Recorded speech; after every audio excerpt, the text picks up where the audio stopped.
Secretary Scott Besson, who's doing a great job. Attorney General Pam Bondi.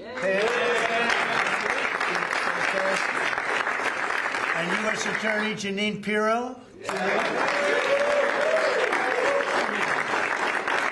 I see D.C. is a very safe place, Janine, right? Very safe place, and we got to keep it that way.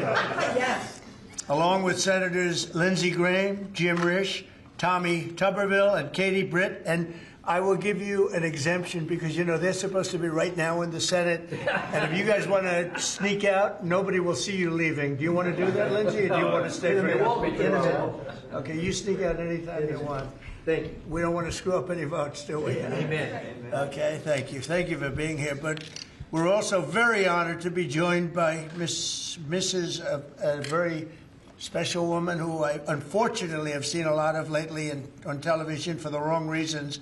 A woman who is great, who Charlie said is the greatest of anybody he knew, best friends and best everything, Erica Kirk. So thank you very much.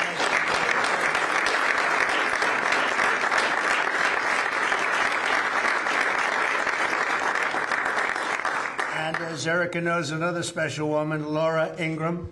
Where's Laura? She's here someplace. Thank you, Laura. And many other true American patriots, great people. 1 year ago, Sergio played a key role in helping us secure the most consequential presidential election victory in the history of our country.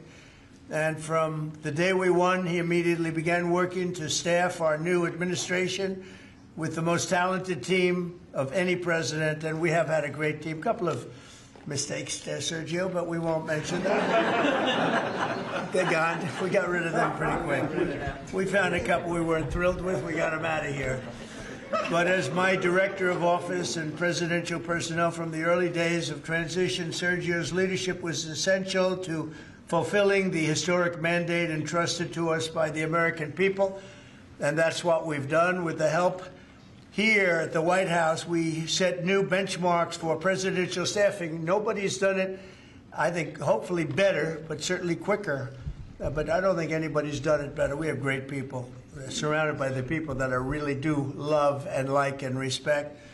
But we hired 4,000 appointees across every federal department in record time, including over 1,000 appointments on day one. So before we even got started, we had over 1,000 people working for us. Under Sergio's leadership, federal agencies and departments reached staffing levels of 95%, and that's faster than any administration in modern-day history.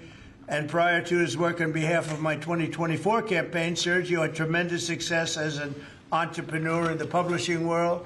He even published my book, which went to #1. I was very happy because if it didn't, he wouldn't be here right now. But now I'm trusting Sergio to help strengthen one of our country's most important international relationships, and that's the strategic partnership with the Republic of India. It's a big deal. India is home to one of the world's oldest civilizations, the largest country in the world, actually. And it's got over 1.5 billion people.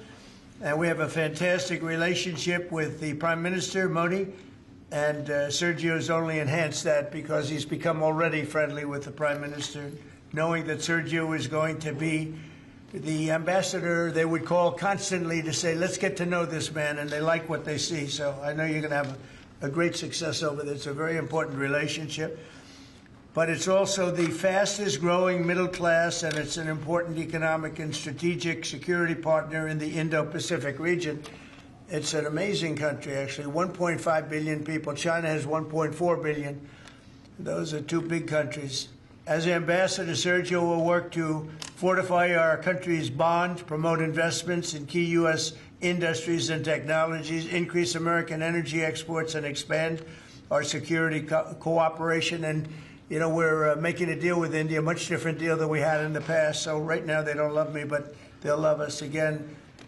We're getting a fair deal, just a fair trade deal. We had pretty unfair trade deals. They're very good negotiators, Sergio, so you have to take a look at that, if you would, please. But we're getting close, Scott. I think we're pretty close to doing a deal that's good for everybody, right? In the old days, do you think Biden would ask that question? I don't think so. They'd say, how are we doing with India? He didn't know about India. He didn't know a damn thing. But that's okay. We had him. Likewise, in Sergio's role as special envoy to South and Central Asia, he'll be a key emissary to a very important group of nations at the crossroads between East and West. And last week, I was honored to host the leaders of 5 Central Asian countries here in the White House. And Sergio will be helping with all of that. We had an amazing meeting the other night at the White House. And I'm confident that Sergio will do an outstanding job and make our country and all of his friends very proud. But I'm very proud of Sergio. I've known him for a long time, and he's a great guy. And most people love him. Some people don't like him so much. I'll be honest with you, Sergio. I said some people, when they don't like Sergio, they don't like him. But when they like him more than anybody. But most of them really are the like category. And I just want to say that I think he's going to be an outstanding representative for the United States of America. And it's a big deal. Being the ambassador to India is a big deal. So, Sergio, congratulations. I know you're going to do a fantastic job. Thank you very much.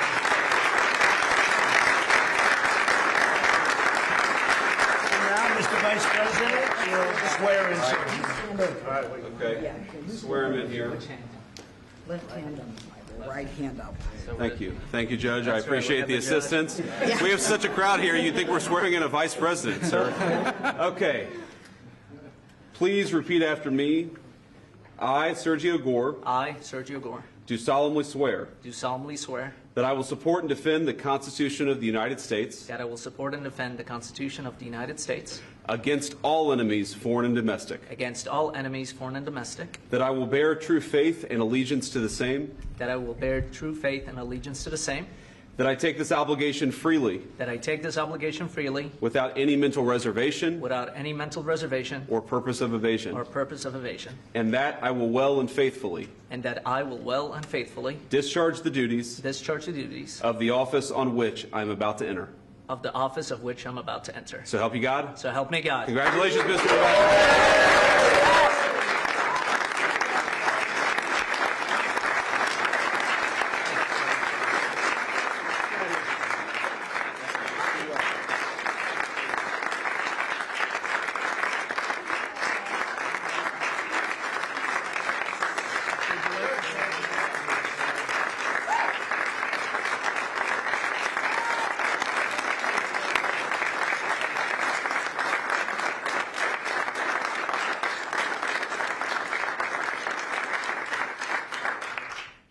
Mr. President, this is an honor of a lifetime. I want to thank first you, what you have done for this country before you came back in, the trouble that this country was facing. I mean, frankly, we were screwed.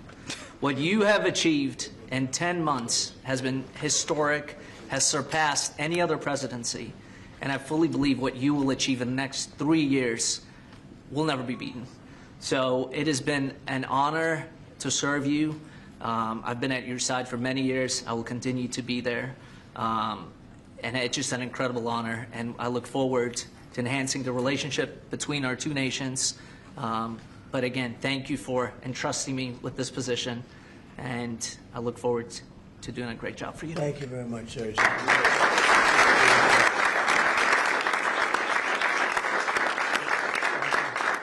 JD, would you like to say something? Well, thank you, sir. First of all, congratulations, Sergio. You're going to be a great ambassador, a great representative to the country of India, which the President and I both love.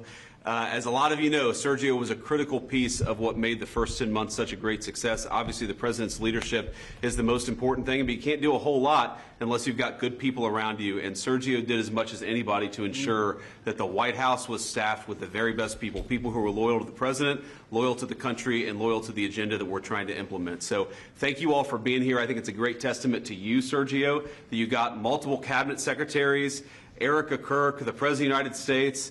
This crowd would not turn out for just anybody, but it turned out for Sergio Gore. You're going to do a hell of a job, man. Congratulations.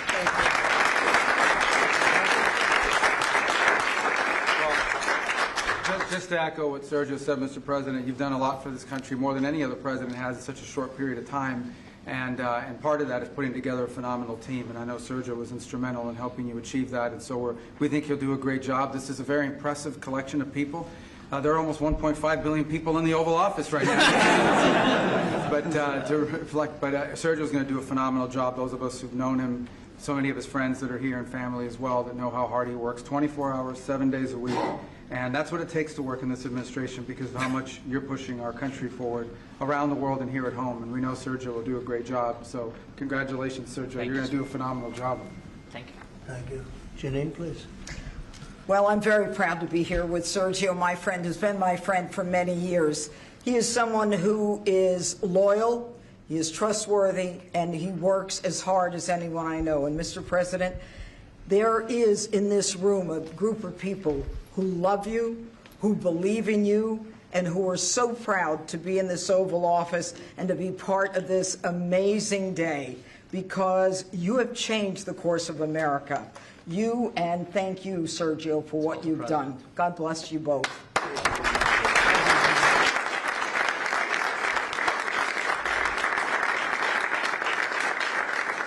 Well, he was also very good friends with a guy named Charlie. We just knew him as Charlie, and his wife, who he loves so much, is here with us. And maybe you know how close they were together. Maybe, Erica, you could say a couple of words, please. Honored to, sir. Charlie loved you. It's hard not to get emotional because I know that he would have been the first phone call when he found out that you were going to be taking this position. And the way that I was able to witness the two of you work together for years and to champion and support the president was absolutely humbling to witness. And I am so proud of you. And Charlie is going to be with you every single day. In spirit, and I will be praying for you every day because I know that this is just the beginning of an incredible opportunity for you. And sir, thank you for allowing Sergio to have this beautiful moment. Thank you very much. Thank you, John. And that man's watching over us right now, right? Okay. Any questions? You mentioned the senators that are here, Mr. President. Do you personally approve of the deal that's happening right now on Capitol Hill to end the government Well, it shutdown? depends what deal we're talking about. But if it's a deal I heard about, that's certainly, you know, they want to change the deal a little bit. But I would say so. I think based on everything I'm hearing, they haven't changed anything. And we have support from enough Democrats. And we're going to be opening up our country. It's too bad it was closed, but we'll be opening up our country very quickly. Mr. President, that deal does reverse the mass firings your administration put through during the shutdown. Did you sign off on that, and will you abide by that if this passes? Well, I will be. I'll abide by the deal. The deal is very good. We're not going to be giving $1.5 trillion to people that came in from jails and from, you know, the gangs and drug dealers and all of these others that they wanted to be given health care, which would have hurt our health care system. I hope that we're going to be able to have a health care where Lindsay and I were discussing it, Jim and I were discussing it, and Katie, we discussed it. We want a health care system where we pay the money to the people instead of the insurance companies. And I tell you, we're going to be working on that very hard over the next short period of time, where the people get the money. We're talking about trillions and trillions of dollars where the people get the money. Yes, please. Syria President, sir, could you update us on your meeting? Did you come to any agreements? Say it. With the leader of Syria you had earlier, did you come to any agreements today? Well, I've had an agreement with him. He's a very strong leader. He comes from a very tough place, and he's a tough guy. I liked him. I get along with him. The president, the new president of Syria. And we'll do everything we can to make Syria successful because that's part of the Middle East. We have peace now in the Middle East, first time that anyone can remember that ever happening. And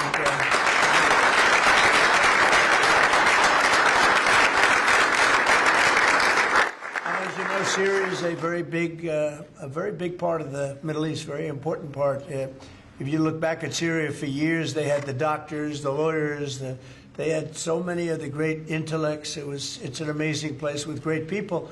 And we want to see Syria be successful along with the rest of the Middle East. So I have confidence that he'll be able to do the job, absolutely. How close are you to a deal on a trade deal with India? Are you willing to consider lowering the current tariff rate?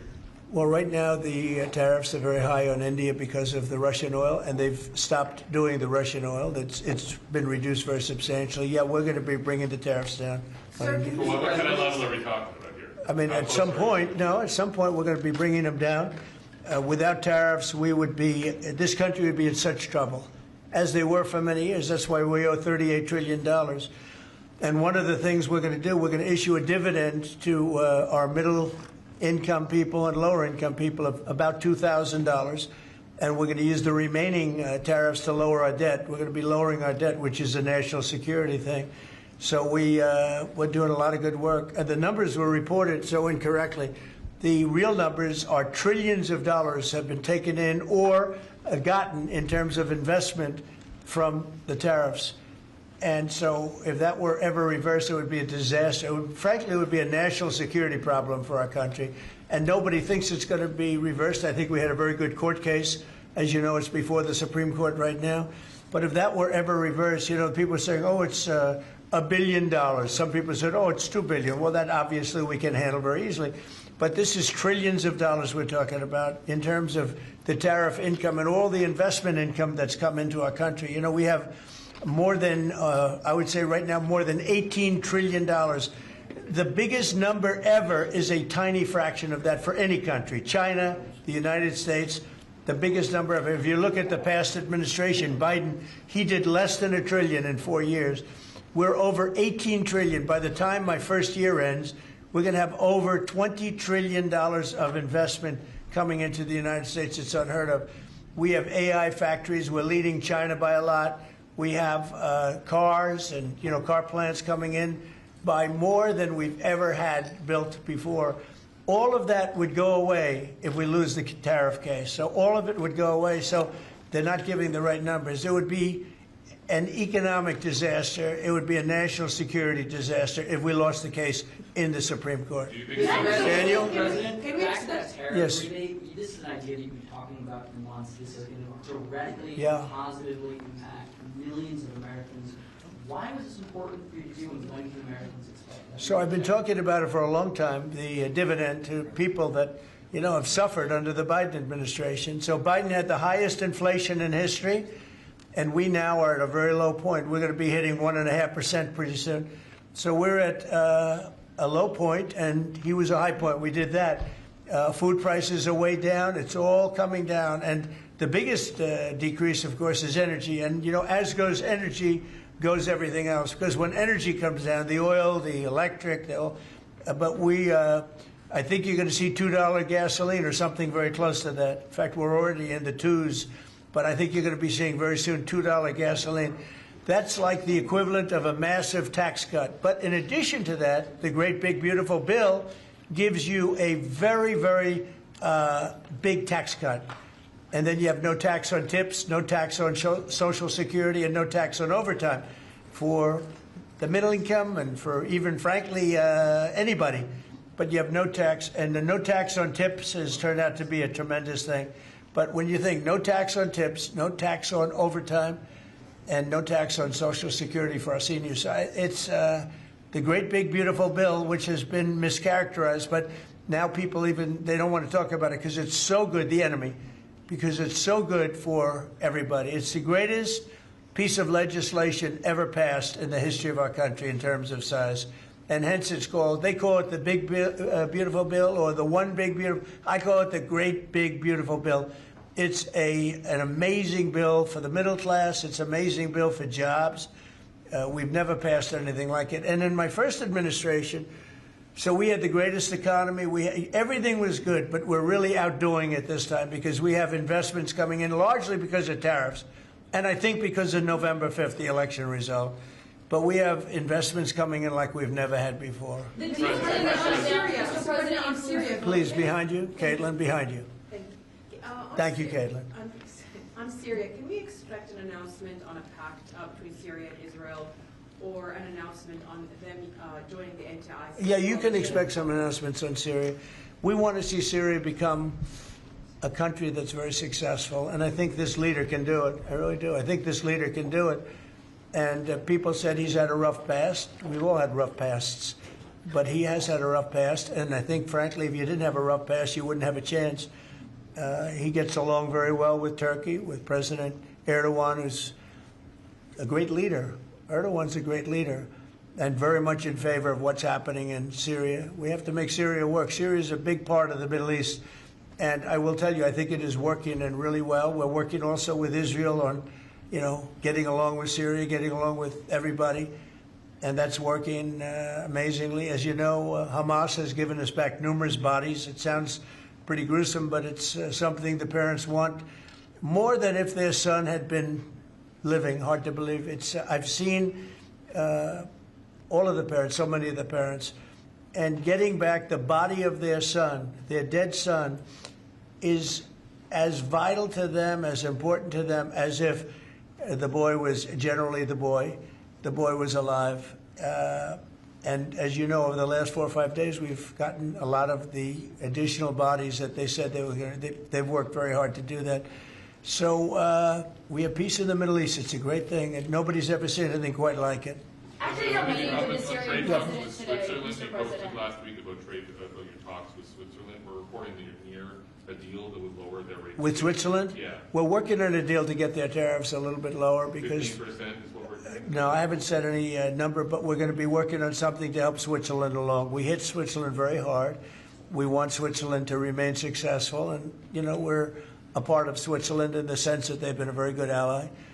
Yeah, we're working on them and some others, and we're working on others to increase them a little bit too. How close is it with Switzerland?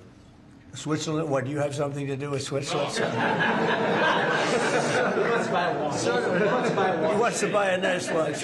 He wants to buy a nice Rolex, right? We'll give Rolex some publicity because Rolex has they've been very nice, Now, look, it's a beautiful country. It's a small country, but economically very big. So we're working on something. Caitlin? After meeting with the Syrian president earlier today, Marjorie Taylor Greene, who is a big ally of yours, said that she would rather see you focused on nonstop domestic policy meetings here at the White House instead of nonstop foreign policy meetings.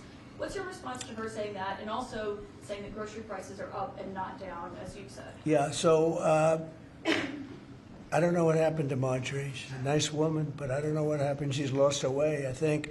But I have to view the presidency as a worldwide situation, not locally. I mean, we could have a world that's on fire where wars come to our shores very easily if you had a bad president. We had a horrible president, and we ended up with Russia, Ukraine, and we ended up with other disasters, too. Don't forget, I put out 8 wars, 9 to come. I think I'll get the other one taken care of. But I put out 8 wars. And look at the damage that Russia, Ukraine has done to us as a country. I mean, we spent $350 billion. We're not spending any money anymore. Now they pay us through NATO. I got NATO to go from 2% to 5%. Well, that's very important. When you're president, you really sort of have to watch over the world because you're going to be dragged into it otherwise. You're going to be dragged into a world war. I think if I weren't president, first of all, that war would have never happened if I was president. And if I weren't president, that war could have led to World War III. It won't. It's not going to anymore. But when I first got in, I said, wow, this situation could lead to World War III. And I got NATO together. I got everybody together. But with all of that, I passed a great, big, beautiful bill, which is the biggest tax cuts in the history of our country. So when somebody like Marjorie Taylor Greene, who's now catering to the other side, I don't know what, I guess she's, got some kind of an act going, but I'm surprised at her. But when somebody like Marjorie goes over and starts making statements like that, it shows she doesn't know. I don't devote a lot of my time. Let me give you another example. China. China was going to hit us with rare earth. Now, everybody says, what does that mean? Magnets. If China refused to give magnets, because they have a monopoly on magnets, because they were allowed to happen over a 32-year period, there wouldn't be a car made in the entire world. There wouldn't be a radio. There wouldn't be a television. There wouldn't be internet. There wouldn't be anything because magnets are such a part. Now, nobody knows what magnets are, and not overly sophisticated, but to build a magnet system would take 2 years. So if I weren't able to say to China, look, if you're going to do that to us, we're going to charge you 158% tariff. It was 100% on top of 58%. And China called up immediately and said, we will make peace. And we made peace. We made a great deal. We made an unbelievable deal. China's paying tariffs to the United States, not the United States paying tariffs to China, which has always been the way it was. Nobody can believe these deals. But so when somebody makes a statement about he's devoting time to the world, well, the world is the United States, because if the world's in trouble or if the world is ripping us off, the world was ripping us off before I came here. Europe was getting massive tariffs. They were sending us 9-10 million cars a year. We were sending them none. They were not taking our agriculture. We were taking massive amounts of their. It was so unfair. Now we have a deal where $950 billion is coming into the United States because of me and because of tariffs. So if I don't do all these things, our country is doing very poorly. So, you know, it's easy to say, oh, don't worry about the world. But the world is turning out to be our biggest customer. The world was on fire. And we could have been in that fire very easily if you didn't have a president that knew what he was doing. What about can you guarantee to Americans that travel is going to go back to normal once the government... That travel is? Oh, yeah. It'll go better than normal. You know why? When the government reopens. Yeah, sure. It'll be much better than normal because we're buying the most sophisticated avionics and, you know, technology for our control towers. And we didn't have that. We had a guy named Buttigieg. Edge, they say is the best way. Just say two edges, like off the edge of a cliff, which is where they were taking us, by the way.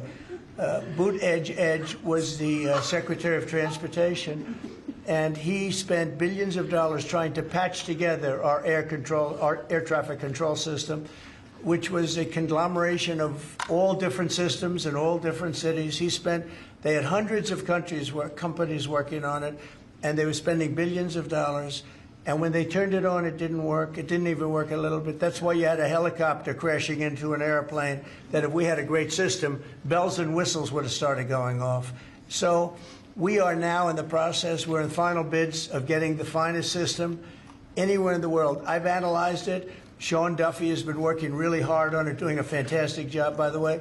And over the next 2 or 3 weeks, we'll be handing out the finest air traffic control system anywhere in the world. All the towers will be equipped.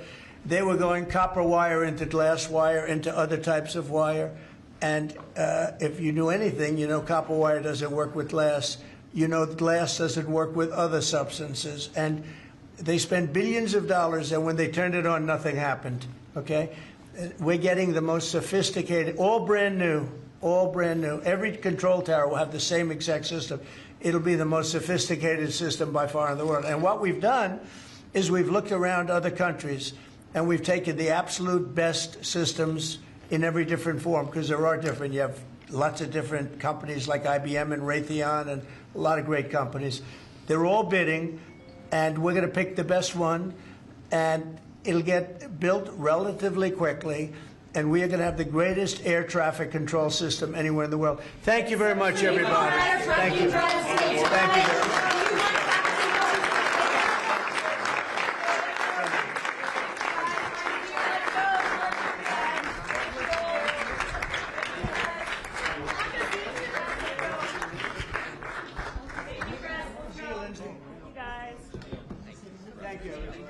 Thank you, sir. Thank you, press. Thank you, press. Thank you, Mr. President. Thank you, Mr. President. Thank you.